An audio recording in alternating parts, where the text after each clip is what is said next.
কিশোরগঞ্জে এবার মিষ্টি কুমড়ার ব্যাপক ফলন হয়েছে। ফলন ভালো হওয়ায় চাষিদের মুখে হাসি। জেলা কৃষি সম্প্রসারণ অধিদপ্তর থেকে কৃষকদের দেয়া হয় প্রযুক্তিগত পরামর্শ ও সহায়তা। কিশোরগঞ্জ থেকে সাইফুল মালিক চৌধুরী তথ্য ও ছবিতে আরো জানাচ্ছেন খায়রুল ইসলাম।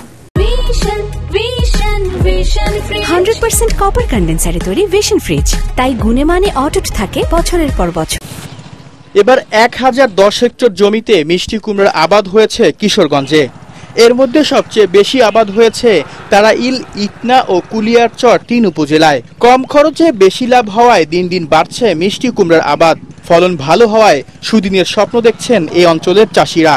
নির্দিষ্ট সময় বাজারজাত ও সঠিক মূল্য পাওয়ায় আশার আলো দেখছেন তারা। জমিতে বীজ রোপণের 85 থেকে 90 দিনের মধ্যেই কুমড়া বিক্রি করা সম্ভব। এই বছর কৃষকে মূল্য পাচ্ছে না বলতে আমাদের এখানে পণ্যটা প্রচুর পরিমাণে উৎপাদিত হয়েছে। আমার 10 কাঠা ক্ষেত্রে 30,000 টাকা খরচ হয়েছে, আমি 1,90,000 টাকা দিচ্ছি। এই মিষ্টি কুমড়া আসাতে আমাদের জমিগুলো এখন আর পতিত থাকে না।